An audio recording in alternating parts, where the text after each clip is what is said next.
ಎಲ್ರಿಗೂ ನಮಸ್ಕಾರ. ಹೀಗೆ ಒಂದು ಸಿಟಿ ಇರುತ್ತೆ. ಆ ಸಿಟಿಯಲ್ಲಿ ಹಿಂಗೆ ಹಲವಾರು ಮನೆಗಳು, ಬಿಲ್ಡಿಂಗ್ಗಳು, ಅಪಾರ್ಟ್ಮೆಂಟ್ಗಳು. ಅದ್ರ ಪಕ್ಕಕ್ಕೆ ಒಂದು ಕೆರೆ ತರ ಒಂದು ಜಾಗ ಇರುತ್ತೆ. ಆ ಜಾಗದಲ್ಲಿ ದಿನಾಲು ಕಪ್ಪೆಗಳು ಅಲ್ಲಿ ವಾಸ ಮಾಡ್ತಾ ಇರ್ತವೆ. ಕಪ್ಪೆಗಳು ವಾಸ ಮಾಡ್ತಾ ಇರುವಾಗ ದಿನ ರಾತ್ರಿ ಅವು ರಾತ್ರಿ ಆದ ತಕ್ಷಣ ಕರ ಕರ ಕರ ಕರ ಅಂತ ಸೌಂಡ್ ಮಾಡಕ್ಕೆ ಸ್ಟಾರ್ಟ್ ಮಾಡ್ತವೆ.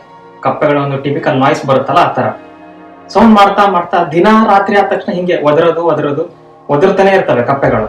ಸಂಜೆ ಆದ ತಕ್ಷಣ ಲೈಕ್ ಸ್ಟಾರ್ಟ್ ಮಾಡ್ಬಿಡ್ತವೆ ಒದರಕ್ಕೆ. ಸೊ ಈ ತರ ಹೀಗೆ ಆಗ್ತಾ ಇರುವಾಗ ಅಲ್ಲಿ ಆ ಒಂದು ಕಪ್ಪೆಗಳು ಒದರ್ತಾ ಇರ್ತಾವಲ್ಲ ಕೆರೆ ಆ ಪಕ್ಕಕ್ಕೆ ಒಂದು ಬಿಲ್ಡಿಂಗ್ಸ್ ಇರುತ್ತೆ, ಅದು ಅಪಾರ್ಟ್ಮೆಂಟ್ಗಳು ಇರುತ್ತೆ, ಅಲ್ಲೆಲ್ಲ ಜನ ಇರ್ತಾರೆ, ಅವ್ರ ಫ್ಯಾಮಿಲಿ ಇರುತ್ತೆ, ಅವ್ರು ಮಲಗ್ತಾ ಇರ್ತಾರೆ ರಾತ್ರಿ. ಸೊ ಇದೆಲ್ಲ ಕನ್ಸಿಡರ್ ಮಾಡ್ಬಿಟ್ಟು ಅದ್ರಲ್ಲಿ ಒಂದು ವಯಸ್ಸಾದ ಕಪ್ಪೆ ಇರುತ್ತೆ. ಆ ವಯಸ್ಸಾದ ಕಪ್ಪೆ ಬಂದ್ಬಿಟ್ಟು ಎಲ್ಲರನ್ನು ಕರೆಯುತ್ತೆ, ಇಲ್ಲಿ ಸ್ವಲ್ಪ ಬನ್ನಿ ಮೀಟಿಂಗ್ ಮಾಡ್ಬೇಕು ನಾವು ಅಂತ. ಎಲ್ಲ ಕಪ್ಪೆಗಳು ಬರ್ತವೆ. ಏನೋ ಯಾರೋ ಲೈಕ್ ನಮ್ಮ ಲೀಡರ್ ಕರಿತಾ ಇದ್ದಾನೆ, ಏನೋ ಹೇಳ್ತಾನಂತೆ ಅಂತ ಹೋಗಿ ಏನು ಯಾಕೆ ಒಂದು ಮೀಟಿಂಗ್ ಕರೆದಿರೋದು ಅಂತ ಕೇಳಿದಾಗ ಆ ಕಪ್ಪೆ ಹೇಳುತ್ತೆ, ನಾವು ದಿನಾಲು ಸಂಜೆ ಆದ ತಕ್ಷಣ ರಾತ್ರಿ ಎಲ್ಲ ಒದರ್ತೀವಲ್ಲ, ಇಲ್ಲಿ ಸುತ್ತಮುತ್ತ ಎಲ್ಲ ಮನೆಗಳಿದಾವೆ, ಅಲ್ಲಿ ಫ್ಯಾಮಿಲೀಸ್ ಇದೆ, ಅಲ್ಲಿ ಅವರಿಗೆ ಸಣ್ಣ ಮಕ್ಳುಗಳು ಇರ್ತವೆ, ವಯಸ್ಸಾದವ್ರು ಇರ್ತಾರೆ, ಅವರೆಲ್ಲ ದಿನ ಮಲ್ಕೊಳ್ತಾರಲ್ಲ, ನಾವು ಅವರಿಗೆ ಹಿಂಗೆ ಸೌಂಡ್ ಮಾಡಿ ಮಾಡಿ ಡಿಸ್ಟರ್ಬ್ ಮಾಡ್ತಾ ಇದೀವಲ್ಲ, ನಮಗೆ ನಾಚಿಕೆ ಆಗ್ಬೇಕಲ್ಲ ಅಂತೇಳಿ ಕೇಳುತ್ತೆ. ಎಲ್ಲ ಕಪ್ಪೆಗಳು ಸೈಲೆಂಟ್ ಆಗಿ ನಿಂತಿರ್ತವೆ, ಏನ್ ಹೇಳ್ಬೇಕಂತ ಗೊತ್ತಾಗಲ್ಲ. ಅವಾಗ ಅಲ್ಲ ಇಷ್ಟು ದಿನ ಇಲ್ದೇ ಇರೋ ಯೋಚನೆ ಇವಾಗ ಯಾಕೆ ಬಂತು ನಿಮಗೆ ಅಂತೇಳಿ ಯಾರೋ ಕೇಳ್ತಾರೆ. ಇಲ್ಲ, ನಾವು ಹೀಗೆ ಬಿಡಬಾರ್ದು, ಯಾಕಂದ್ರೆ ಜನ ನಮ್ಮನ್ನ ಬೈಕೊಳ್ತಾ ಇರ್ತಾರೆ, ಹಾಳಾದ ಕಪ್ಪೆಗಳು ಒದರ್ತಾ ಇದಾವೆ, ಮಲ್ಗಕ್ ಬಿಡ್ತಾ ಇಲ್ಲ, ಹಾಗೆ ಹೀಗೆ ಅಂತ ಹೇಳಿ ಏನ್ ಡಿಸೈಡ್ ಮಾಡುತ್ತೆ ಅದು ದೊಡ್ಡ ಕಪ್ಪೆ. ನಾವು ಒಂದು ಡಿಸಿಷನ್ ಬರೋಣ, ನಾಳೆಯಿಂದ ಇದ್ದಕ್ಕಿದ್ದಂಗೆ ಎಲ್ಲರೂ ಯಾರ್ಯಾರು ಇಲ್ಲಿ ನಮ್ಮ ಕೆರೆಯಲ್ಲಿ ವಾಸ ಮಾಡ್ತೀವಿ ಎಲ್ಲರೂ ಸ್ಟಾಪ್ ಮಾಡ್ಬೋಣ ಒದರೋದು, ಅವ್ರಿಗೆ ಆರಾಮಾಗಿ ನಿದ್ದೆ ಬರ್ಲಿ, ಸ್ವಲ್ಪ ಆರಾಮಾಗಿ ಮಲ್ಕೊಳ್ಳಿ, ಅವರು ಎಲ್ಲ ಜನ ಇರ್ತಾರೆ ಪಾಪ ಅಂತೇಳಿ ಅದು ಸಲಹೆ ಕೊಡುತ್ತೆ ದೊಡ್ಡ ಕಪ್ಪೆ.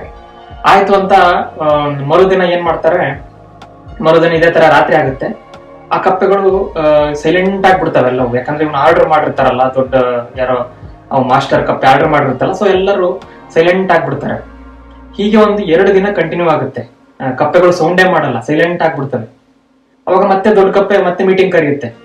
ಅವಾಗ ಮತ್ತೆ ಎಲ್ಲರಿಗೂ ಆಶ್ಚರ್ಯ, ಇದೇನ್ ಮತ್ತೆ 2ನೇ ಸಲ ಮೀಟಿಂಗ್, ಮತ್ತೇನ್ ಹೇಳುತ್ತೆ ಅಂತೇಳಿ ಕರೀತಾರೆ. ನಾವು 2 ದಿನದಿಂದ ಸೈಲೆಂಟ್ ಆಗಿದ್ದೀವಲ್ಲ, ನಮಗ್ ಗೊತ್ತಾಗ್ಬೇಕು ಇವಾಗ ಜನ ನಮ್ಮ ಬಗ್ಗೆ ಏನು ಮಾತಾಡ್ತಿದ್ದಾರೆ, ಅವ್ರು ನಮ್ಮನ್ನ ಹೊಗಳ್ತಾ ಇರ್ಬೋದು, ಹಬ್ಬ ಸದ್ಯ ಕಪ್ಪೆಗಳು ನಿಂತಿದ್ರು, ಎಷ್ಟು ಒಳ್ಳೆ ಕಪ್ಪೆಗಳು ಮಲ್ಗಕ್ ಬಿಟ್ಟಿದ್ದಾರೆ ನಮ್ಮನ್ನ ಅಂತ ಮಾತಾಡ್ತಾರೆ. ಅದಕ್ಕೆ ನಾನೊಬ್ಬರನ್ನ ನೇಮಕ ಮಾಡ್ತೀನಿ, ನೀವು ಹೋಗಿ ಮೆಲ್ಲಕ್ಕೆ ಕಿಟಕಿಯಲ್ಲಿ ಜನ ಏನ್ ಮಾತಾಡ್ತಿದಾರೆ ನಮ್ಮ ಬಗ್ಗೆ, ಯಾವ ತರ ಹೊಗಳ್ತಾ ಇದಾರೆ ನಮ್ಮ ಬಗ್ಗೆ ಅಂತ ಹೇಳಿ ಕೇಳಿಸ್ಕೊಂಬ ಅಂತ ಹೇಳಿ ಒಂದು ಕಪ್ಪೆಗೆ ಅದು ಹೇಳುತ್ತೆ. ಅವತ್ತಿನ ದಿನ ರಾತ್ರಿ ಎಲ್ಲರೂ ಮಲಗಿರುವಾಗ ಹೋಗುತ್ತೆ ಅದು ಕಪ್ಪೆ. ಯಾರು ಲೈಕ್ ಅಸೈನ್ ಮಾಡಿರ್ತಲ್ಲ ಕಪ್ಪೆ ಹೋಗಿ ಕಿಟಕಿ ಪಕ್ಕಕ್ಕೆ ನಿಲ್ಲುತ್ತೆ. ಕಿಟಕಿ ಪಕ್ಕಕ್ಕೆ ಹೋಗಿ ನಿಂತಾಗ ಒಳಗಿಂದ ಸೌಂಡ್ ಬರುತ್ತೆ. ಇಬ್ರು ಕಪ್ಪಲ್ಗಳು ಮಾತಾಡ್ತಾ ಇರ್ತಾರೆ. ಅಲ್ಲ, ಈ ಹಾಳಾದ ಕಪ್ಪೆಗಳು ಸೌಂಡ್ ಮಾಡೋದೇ ನಿಲ್ಲಿಸ್ಬಿಟ್ಟಿದಾವೆ, ಇಷ್ಟು ದಿನ ಅವುಗಳ ಸೌಂಡ್ ಕೇಳಿದ್ರೆ ಮಾತ್ರ ನಿದ್ದೆ ಬರ್ತಾ ಇತ್ತು, ಎಂಥ ಒಂದು ಸೊಕ್ಕಿರ್ಬೋದು ಅವಕ್ಕೆ, ಹಾಳಾದ ಕಪ್ಪೆಗಳು ಹಂಗೆ ಹಿಂಗೆ ಅಂತೇಳಿ ಕೆಟ್ಟದಾಗಿ ಬೈತಾ ಇರ್ತಾರೆ. ಈ ಕಪ್ಪೆಗೆ ಕನ್ಫ್ಯೂಷನ್ ಆಗ್ಬಿಡುತ್ತೆ ತಲೆಯಲ್ಲಿ. ಆಯ್ತು ಅಂತ ಪಕ್ಕದ ರೂಮಿಗೆ ಹೋಗುತ್ತೆ, ಪಕ್ಕದ ಮನೆಗೆ ಹೋಗುತ್ತೆ. ಅಲ್ಲಿ ಮುದುಕರು ಇರ್ತಾರೆ, ಅವ್ರು ಮಾತಾಡ್ತಾ ಇರ್ತಾರೆ, ಅಯ್ಯೋ ನಂಗೆ ನಿದ್ದೆನೆ ಬರ್ತಾ ಇಲ್ಲ, ಮಧ್ಯರಾತ್ರಿ ಆದ್ರೂ ಹಾಳಾದ ಕಪ್ಪೆಗಳು ಒದರ್ತಾ ಇದ್ವು ಇಷ್ಟು ದಿನ, ಅವುಗಳು ಸೌಂಡ್ ಕೇಳಿ ಆರಾಮಾಗಿ ಮಲಗ್ತಾ ಇದ್ವಿ, ಸೌಂಡ್ ಮಾಡೋದೇ ನಿಲ್ಲಿಸ್ಬಿಟ್ಟಿದಾವೆ ಹಾಳಾದ ಕಪ್ಪೆಗಳು, ಹಾಗೆ ಹೀಗೆ ಅಂತ ಮತ್ತೆ ಬೈತಾ ಇರುತ್ತೆ. ಈಗ ಎಲ್ಲರ ಮನೆಗೆ ಹೋದು ಕಿಟಕಿಯಲ್ಲಿ ಕೇಳಿದ್ರು ಇದೇ ತರ ಮಾತು ಬರ್ತಾ ಇರುತ್ತೆ. ಕಪ್ಪೆಗೆ ತುಂಬಾ ಬೇಜಾರಾಗ್ಬಿಟ್ಟು ಕನ್ಫ್ಯೂಸ್ ಆಗಿ ಬಂದು ಲೀಡರ್ಗೆ ಹೇಳುತ್ತೆ, ನಾವು ಏನ್ ಅನ್ಕೊಂಡಿದ್ವಿ ಎಲ್ಲ ಉಲ್ಟಾ ಆಗೋಗ್ಬಿಟ್ಟಿದೆ, ನಾವ್ ಇಷ್ಟು ದಿನ ಮಾಡ್ತಾ ಇದ್ದ ಸೌಂಡ್ ಕೇಳಿ ಅವರು ಮಲಗ್ತಾ ಇದ್ರಂತೆ, ಆ ಸೌಂಡ್ ಇದ್ರೆ ಮಾತ್ರ ಅವ್ರಿಗೆ ನಿದ್ದೆ ಬರ್ತಾ ಇತ್ತಂತೆ, ಇವಾಗ ನಾವು ಸೌಂಡ್ ಮಾಡೋದ್ ನಿಲ್ಲಿಸ್ಬಿಟ್ಟಿದ್ದಕ್ಕೆ ಅವರು ನಮಗೆ ಬೈತಾ ಇದಾರೆ ಹಾಳಾದ ಕಪ್ಪೆಗಳು, ಹಾಗೆ ಹೀಗೆ ಅಂತ ಹೇಳಿ ಹೇಳ್ತಾರೆ. ಸೊ ಇದ್ರ ಹಿಂದೆ ಏನು ವೈಜ್ಞಾನಿಕ ಕಾರಣ ಅಂತ ನಾನು ಹೇಳಕ್ಕೆ ಟ್ರೈ ಮಾಡ್ತೀನಿ, ಆದ್ರೆ ಇದರಿಂದ ಕಲಿಯೋ ಲೆಸನ್ ಬೇರೆ ಇದೆ. ಈ ಮಲಗುವಾಗ ಕೆಲವೊಬ್ಬರಿಗೆ ನೀವು ನೋಡ್ತಾ ಇರ್ಬೋದು, ಮನೆಯಲ್ಲಿ ಫ್ಯಾನ್ ಸೌಂಡ್ ಇರಬೇಕು, ಕೆಲವೊಬ್ಬರಿಗೆ ಏನೋ ಒಂದು ಗುಯ್ ಅಂತ ಸೌಂಡ್ ಬರ್ತಾ ಇರಬೇಕು. ಈ ತರ ಸೌಂಡ್ ಇದ್ರೆ ಮಾತ್ರ ಕೆಲವೊಬ್ಬರಿಗೆ ನಿದ್ದೆ ಬರುತ್ತೆ. ಈವನ್ ನೀವು ಏರೋಪ್ಲೇನ್ ಅಲ್ಲಿ ಹೋಗ್ಬೇಕಾದ್ರೂ ಕೂಡ ನಿದ್ದೆ ಬರುತ್ತೆ. ಈ ಕಪ್ಪೆಗಳು ಮಾಡೋ ಸೌಂಡು, ಈ ಫ್ಯಾನ್ಗಳು ಮಾಡೋ ಸೌಂಡು, ಅಥವಾ ನಾವ್ ಯಾವ್ದೋ ಒಂದು ಸೌಂಡಿಗೆ ಅಡಿಕ್ಟ್ ಆದ್ರೆ ಆ ಒಂದು ಸೌಂಡ್ ಇದ್ರೆ ಮಾತ್ರ ನಿದ್ದೆ ಅಂತೇಳಿ ನಮಗೆ ಎಷ್ಟೋ ಜನರಿಗೆ ಇರುತ್ತೆ. ಈ ತರ ಆ ಫ್ಯಾನ್ ಗಾಳಿ ಬರದೇ ಇದ್ರು ಕೂಡ ಒಟ್ಟಲ್ಲಿ ಆ ಸೌಂಡ್ ಇರಬೇಕು, ಆ ತರ ಇದ್ರೆ ಮಾತ್ರ ನಿದ್ದೆ ಬರುತ್ತೆ ಅನ್ನೋ ತರ ಕೆಲವು ಜನ ಇರ್ತಾರೆ. ಇದಕ್ಕೆ ನಾವು ವೈಟ್ ನಾಯ್ಸ್ ಅಂತ ಕರಿತೀವಿ. ಈಗ ಹೊರಗಡೆ ವೆಹಿಕಲ್ ಸೌಂಡು, ಆಟಾಡೋ ಸೌಂಡು, ಅವೆಲ್ಲ ಜಸ್ಟ್ ನಾಯ್ಸ್ ಅಷ್ಟೇ. ಈ ವೈಟ್ ನಾಯ್ಸ್ ಅಂದ್ರೆ ಏನು? ಈ ಬಿಳಿ ಅಂದ್ರೆ ವೈಟ್ ನಾಯ್ಸ್ ಅಂತ ನಾ ಹೇಳಿದ್ನಲ್ಲ, ಬಿಳಿ ಬಣ್ಣದಲ್ಲಿ 7 ಬಣ್ಣ ಇರುತ್ತೆ. ಅದು 7 ಬಣ್ಣ ಈಕ್ವಲ್ ಆಗಿ ಪ್ರಮಾಣದಲ್ಲಿ ಇದ್ರೆ ಮಾತ್ರ ಅದು ಬಿಳಿಯಾಗಿ ಕಾಣುತ್ತೆ. ಬ್ಲೂ ಕಲರ್ ಜಾಸ್ತಿ ಆದ್ರೆ ಅದು ಲೈಟ್ ಬ್ಲೂ ಆಗ್ಬಿಡುತ್ತೆ, ಪಿಂಕ್ ಕಲರ್ ಜಾಸ್ತಿ ಆದ್ರೆ ಲೈಟ್ ಪಿಂಕ್ ಆಗ್ಬಿಡುತ್ತೆ, ಗ್ರೀನ್ ಜಾಸ್ತಿ ಆದ್ರೆ ಲೈಟ್ ಗ್ರೀನ್ ಆಗ್ಬಿಡುತ್ತೆ. ಈ ತರ ಎಲ್ಲಾ ಬಣ್ಣಗಳು ಸರಿಯಾದ ಮಿಶ್ರಣ ಇದ್ರೆ ಒಂದು ಪರ್ಫೆಕ್ಟ್ ವೈಟ್ ಅಂತ ಒಂದು ಕಲರ್ ಬರುತ್ತೆ. ಸೊ ಇದೇ ತರ ಸೌಂಡ್ ಫ್ರೀಕ್ವೆನ್ಸಿಗಳು ನಮಗೆ ಕಿವಿಗೆ ಆಡಿಬಲ್ ಫ್ರೀಕ್ವೆನ್ಸಿ ಅಂತ ಏನ್ ಕರಿತೀವಿ, ಈ 20 ಹರ್ಟ್ಸ್ ಇಂದ 20 ಕಿಲೋ ಹರ್ಟ್ಸ್ ಅಂತ ಒಂದು ಫ್ರೀಕ್ವೆನ್ಸಿ ರೇಂಜ್ ಇದೆ. ಆ ಒಂದು ರೇಂಜ್ ಅಲ್ಲಿ ಬರೋ ಒಂದು ಸೌಂಡ್ಗಳು ಮಾತ್ರ ನಮ್ ಕಿವಿ ಕೇಳುತ್ತೆ. ಅದಕ್ಕಿಂತ ಆಚೆ ಅಥವಾ ಅದಕ್ಕಿಂತ ಕೆಳಗೆ ನಮಗೆ ಕೇಳಲ್ಲ. ಈ ಎಲ್ಲಾ ಫ್ರೀಕ್ವೆನ್ಸಿಗಳು ಆ ಒಂದು ಯಾವ ಒಂದು ಸೋರ್ಸ್ ಇಂದ ನಾಯ್ಸ್ ಬರ್ತಾ ಇದೆ ಅಲ್ಲಿ ಎಲ್ಲವೂ ಈಕ್ವಲ್ ಆಗಿ ಡಿಸ್ಟ್ರಿಬ್ಯೂಟ್ ಆಗಿದ್ರೆ ಆ ಒಂದು ಬ್ಯಾಂಡ್ ವಿಡ್ತ್ ಅಲ್ಲಿ ಅದು ನಮಗೆ ಹಿತವಾಗಿ ಕೇಳುತ್ತೆ. ಸೊ ಅದಕ್ಕೆ ನಮಗೆ ಫ್ಯಾನಿನ ಸೌಂಡ್ ಇಂದ ಅಥವಾ ಟ್ರಾನ್ಸ್ಫಾರ್ಮರ್ ಗುಯಿಂಗ್ ಅಂತಾರೆ ಸೌಂಡ್ ಇಂದ, ಒಟ್ನಲ್ಲಿ ಈ ತರ ಹಮ್ಮಿಂಗ್ ನಾಯ್ಸ್ ಏನೇ ಇರುತ್ತೆ ಇದರಿಂದ ನಿದ್ದೆ ಬರುತ್ತೆ. ಅದಕ್ಕೆ ಆ ಒಂದು ಕಪ್ಪೆಗಳು ಮಾಡೋ ಸೌಂಡ್ ವೈಟ್ ನಾಯ್ಸ್ ಇದ್ದಿದ್ರಿಂದ ಅವ್ರಿಗೆ ಆರಾಮಾಗಿ ನಿದ್ದೆ ಬರ್ತಾ ಇತ್ತು. ಅದು ಈವನ್ ಡಿಸ್ಟರ್ಬೆನ್ಸ್ ಅಂತ ಅನ್ಸಿದ್ರು ಕೂಡ ಕೆಲವೊಂದ್ಸಲ ಅದು ಅಡಿಕ್ಟ್ ಆಗೋಗ್ಬಿಡುತ್ತೆ ಕಿವಿಗೆ, ಅದಿದ್ರೆ ಮಾತ್ರ ನಿದ್ದೆ ಬರುತ್ತೆ ಅನ್ನೋ ಒಂದು ಸ್ಥಿತಿ ಬರುತ್ತೆ. ಇದು ವಿಜ್ಞಾನದ ಕಾರಣ. ಆದ್ರೆ ಇಲ್ಲಿರೋ ಒಂದು ಫಿಲಾಸಫಿಕಲ್ ಕಾರಣವನ್ನ ನಾನು ಎಕ್ಸ್ಪ್ಲೇನ್ ಮಾಡ್ತೀನಿ. ಇದರಿಂದ ನಾವು ಕಲಿಯೋದು ಬಹಳ ಇದೆ. ಆ ಕಪ್ಪೆಗಳು ಅವು ಹೆಂಗೆ ಇದ್ವಲ್ಲ, ಇಷ್ಟು ದಿನ ಹೆಂಗೆ ಬದುಕ್ತಾ ಇದ್ವಲ್ಲ, ಅದೇ ತರ ಬದುಕಿದ್ರೆ ಯಾವುದೇ ತೊಂದರೆ ಇರ್ತಿರ್ಲಿಲ್ಲ. ಅವುಗಳು ಯಾರಿಂದನೂ ಬಯಸ್ಕೋಬೇಕಾಗಿರ್ತಿರ್ಲಿಲ್ಲ. ಅವು ಏನ್ ಮಾಡಿದ್ವು, ನಮ್ಮ ಬಗ್ಗೆ ಬೇರೆಯವರು ಏನ್ ಅನ್ಕೊಳ್ತಾರೆ ಅನ್ನೋ ಒಂದು ಹೆದರಿಕೆ ಅಥವಾ ನಮ್ಮ ಬಗ್ಗೆ ಏನ್ ಅನ್ಕೊಳ್ತಾರೆ ಅನ್ನೋ ಒಂದು ಕಾಳಜಿಯನ್ನ ಜಾಸ್ತಿ ಮಾಡ್ಬಿಟ್ಟು ತಮ್ಮ ಒಂದು ಲೈಫ್ ಸ್ಟೈಲ್ ಅಥವಾ ತಮ್ಮ ಇಷ್ಟಗಳನ್ನ ತ್ಯಾಗ ಮಾಡಿ ಅವರಿಗೋಸ್ಕರ ಬದುಕಕ್ಕೆ ಟ್ರೈ ಮಾಡಿದ್ರು. ಬಟ್ ಕೊನೆಗೇನಾಯ್ತು, ಅವ್ರು ಇಷ್ಟಪಡ್ಲಿಲ್ಲ ಕಪ್ಪೆಗಳನ್ನ. ಕಪ್ಪೆಗಳು ಅದರಂಗೆ ಅವು ಇದ್ರೆ ಮಾತ್ರ ಜನ ಇಷ್ಟಪಡ್ತಿದ್ರು. ಆದ್ರೆ ಕಪ್ಪೆಗಳು ಚೇಂಜ್ ಆದವು. ಅವು ಚೇಂಜ್ ಆದ್ರೆ ಜನ ಇಷ್ಟಪಡ್ತಾ ಇಲ್ಲ. ಸೊ ಹೀಗೆ ನಮ್ಮ ಲೈಫಲ್ಲಿ ಬೇರೆಯವ್ರನ್ನ ಮೆಚ್ಚಿಸ್ಬೇಕು ಅಥವಾ ನಾನು ಅವ್ರಿಗೆ ಇಷ್ಟ ಆಗ್ಬೇಕಂದ್ರೆ ನಾನು ಹಿಂಗೆ ಮೆಚ್ಚಿಸ್ಬೇಕು, ನನಗೆ ಗೌರವ ಕೊಡ್ಬೇಕಂದ್ರೆ ನಾನು ಹಿಂಗೆ ಮೆಚ್ಚಿಸ್ಬೇಕು, ಹಿಂಗೆ ಏನೇನೋ ನಾಟಕ ಮಾಡಿ ಅಥವಾ ನಾವಾಗಿ ಇರದೇ ಇದ್ರೆ ಈ ತರ ಕಪ್ಪೆಗಳ ಸ್ಥಿತಿ ಬಂದ್ಬಿಡುತ್ತೆ. ಯಾಕೆ ಅಂತಂದ್ರೆ ಇಲ್ಲಿ ನಾನು ಅನ್ನುವ ಒಂದು ಕಾನ್ಸೆಪ್ಟ್, ಈ ನಾನು ಅನ್ನುವ ಒಂದು ಪದ, ನಾನು ಅನ್ನುವ ಒಂದು ಶಕ್ತಿ ಎಲ್ಲದಕ್ಕಿಂತ ಮೀರಿದ್ದು. ಇದೇನಿದು ನಾನು ಅಂತಂದ್ರೆ ಅಹಂಕಾರ ಆಗಲ್ವಾ ಅಂತ ನಿಮ್ಮಲ್ಲಿ ಕ್ವಶನ್ ಬರ್ತಾ ಇರ್ಬೋದು.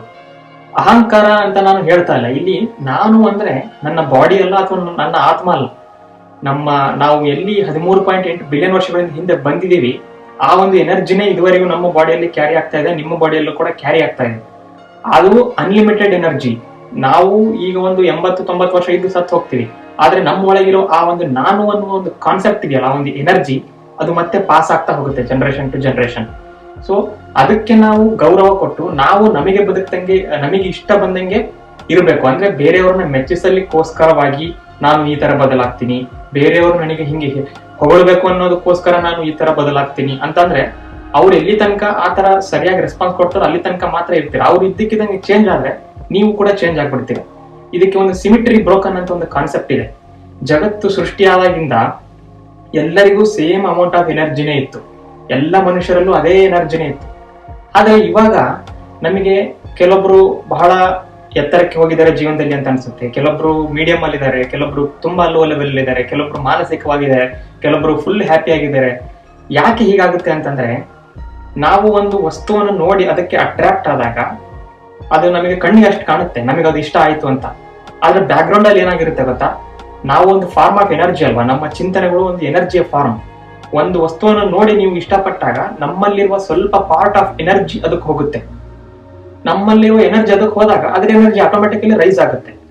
ಅದು ರೈಸ್ ಆದಾಗ ನಾವು ಡೌನ್ ಆಗ್ತೀವಿ. ಅವಾಗ ನಾವು ಅದನ್ನ ಹಿಂಗೆ ನೋಡ್ತೀವಿ, ಅಂದ್ರೆ ಅದು ಮೇಲು ನಾನು ಕೆಳಗೆ. ಈ ಕಪ್ಪೆಗಳು ಏನ್ ಮಾಡಿದ್ವು ಅಂತಂದ್ರೆ ತಾವಾಗೆ ಇದ್ದು ತಾನೆ, ಅವಕ್ಕೆ ಒದರೋದು ಅಂತಂದ್ರೆ ಕ್ವಾಲಿಟಿ ಅದು ಹಂಗಿದ್ರೇನೆ ಅದು ಬ್ಯೂಟಿ. ಯಾಕಂದ್ರೆ ಎಲ್ಲರಿಗೂ ಒಂದು ಬ್ಯೂಟಿ ಇರುತ್ತೆ. ಒಬ್ರು ಹಂಗಿದ್ದಾರೆ ಒಬ್ರು ಹಿಂಗಿದ್ದಾರೆ ಅಂತ ಕಂಪೇರ್ ಮಾಡಕ್ಕಾಗಲ್ಲ. ಈ ಕಂಪೇರ್ ಅಂತಂದ್ರೆ ಇದು ಒಂದು ಇನ್ವ್ಯಾಲಿಡ್ ವರ್ಡ್ ಇದು. ಆಮೇಲೆ ಕೆಲವೊಬ್ರು ಅವನಿಗದು ಸಾಧ್ಯ ಆಗುತ್ತೆ ನನಗಾಗಲ್ಲ, ಅದು ಅವಳಿಗಾಗುತ್ತೆ ನನಗಾಗಲ್ಲ, ಅವ್ರಿಗಾಗುತ್ತೆ ಅವ್ರು ದೊಡ್ಡವರು, ಹಂಗೆ ಏನೋ ಮಾಡಬಹುದು. ಈ ನನ್ನ ಕೈಯಲ್ಲಿ ಆಗಲ್ಲ ಈ ಒಂದು ಪದನೇ ಈ ಕನ್ನಡದಲ್ಲಿ ಇರಬಾರ್ದಾಗಿತ್ತು ಅಂತ ನಾನು ಕೆಲವೊಂದ್ಸಲ ಅನ್ಕೊಂತಿರ್ತೀನಿ.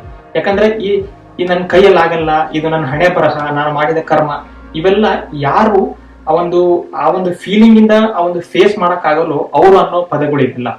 ಅದಕ್ಕೆ ಇದು ಯಾವ ಕೊರತೆಯಿಂದ ಆಗುತ್ತೆ ಅಂತಂದ್ರೆ ನಾವಾಗೆ ಇರದೇ ಇದ್ರೆ ಬೇರೆಯವರಿಗೋಸ್ಕರ ಚೇಂಜ್ ಆಗೋಣ, ಅವರನ್ನು ಮೆಚ್ಚಿಸಲಿಕ್ಕೋಸ್ಕರ ಚೇಂಜ್ ಆಗೋಣ. ಹಾಗಿದ್ರೆ ಒಂದು ಕ್ವಶನ್ ಬರುತ್ತೆ, ಈಗ ನಿಮ್ಮ ಪ್ರೀತಿ ಪಾತ್ರ ಇರ್ತಾರೆ, ನಿಮಗೆ ತಂದೆ ತಾಯಿಗಳು ಇರ್ತಾರೆ, ನಿಮಗೆ ಹೆಲ್ಪ್ ಮಾಡಿದವ್ರು ಇರ್ತಾರೆ, ಅವರಿಗೋಸ್ಕರವಾಗಿ ಬದುಕೋದ್ ಬೇಡವಾ? ಅವರಿಗೋಸ್ಕರ ಬದುಕಿ, ಆದರೆ ನಿಮ್ಮ ವ್ಯಾಲ್ಯೂ ಅನ್ನು ನೀವು ಉಳಿಸ್ಕೋಬೇಕು.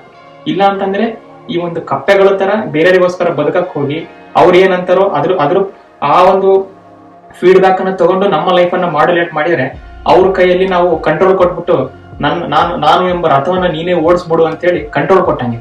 ಸೊ ನೀವೇ ದೇವರಾಗಿರುವಾಗ, ನಾವೆಲ್ಲರೂ ಪ್ರತಿಯೊಂದು ಇಂಡಿವಿಜುವಲ್ ಇನ್ಫೈನೈಟ್ ಕಾನ್ಶಿಯಸ್ ಆಗಿರುವಾಗ ಯಾರ ಕೈಯಲ್ಲಿ ಕಂಟ್ರೋಲ್ ಕೊಡೋದು, ಅದು ಎಷ್ಟು ಲೈಕ್ ಹಿತ ಅಥವಾ ಎಷ್ಟು ವ್ಯಾಲಿಡ್ ಅನ್ನೋದನ್ನ ನೀವೇ ಡಿಸೈಡ್ ಮಾಡಬೇಕು. ಸೊ ಈ ಒಂದು ಕಪ್ಪೆಗಳ ಕಥೆಯಿಂದ ನಾನು ಅನ್ನುವ ಪವರ್ ಏನು ಮತ್ತು ನಾವು ಹೇಗೆ ಇರಬೇಕು ಅನ್ನೋ ಒಂದು ಫಿಲಾಸಫಿಕಲ್ ಚಿಂತನೆ ನನಗೆ ಬಂದಿತ್ತು. ಸೊ ಅದನ್ನ ಈ ವಿಡಿಯೋದಲ್ಲಿ ಹೇಳಬೇಕು ಅಂತ ನನಗೆ ಅನಿಸ್ತು, ಅದನ್ನ ಹೇಳಿದ್ದೀನಿ. ಮತ್ತು ನಿಮ್ಗೆ ಇದೇ ತರಹದ ಬ್ರಹ್ಮಾಂಡಗಳ ವಿಷಯಗಳು ಇಷ್ಟ ಆದಲ್ಲಿ ದಯವಿಟ್ಟು ನನ್ನ ಚಾನಲ್ ಸಬ್ಸ್ಕ್ರೈಬ್ ಮಾಡಿ. ಧನ್ಯವಾದಗಳು.